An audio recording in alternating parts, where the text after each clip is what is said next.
When you're a mayor, even in a big city, and certainly in a smaller city like I led in northern Indiana, you eat what you cook, right? Like whatever decisions you make, like good or bad, like you're making them for yourself and for your neighbor, and your neighbor's going to come find you and tell you what they think, and somebody's going to catch you at the grocery store and tell you what they think, and like you're getting a lot of feedback, all the time from friends, frenemies, political and non-political people, right?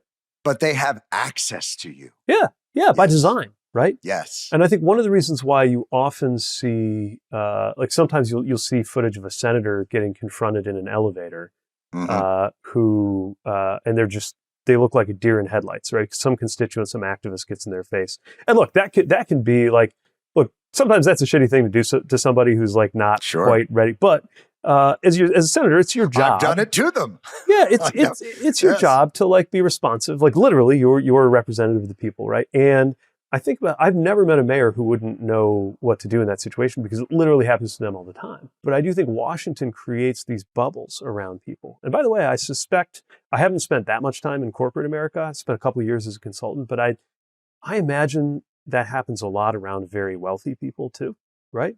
I mean, we know that happens a lot around very wealthy people, right?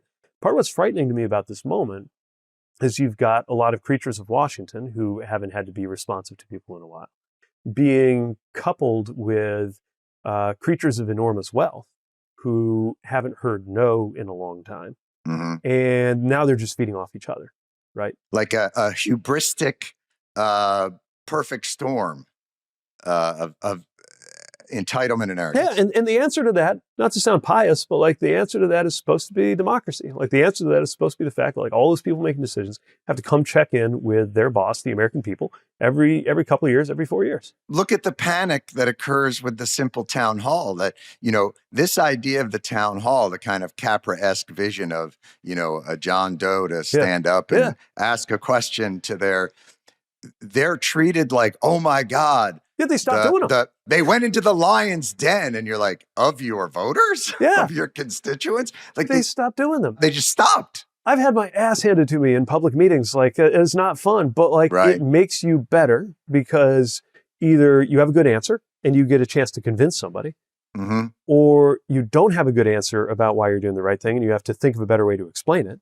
Or, most importantly of all, you might be wrong about something and you find out, right? Whoa.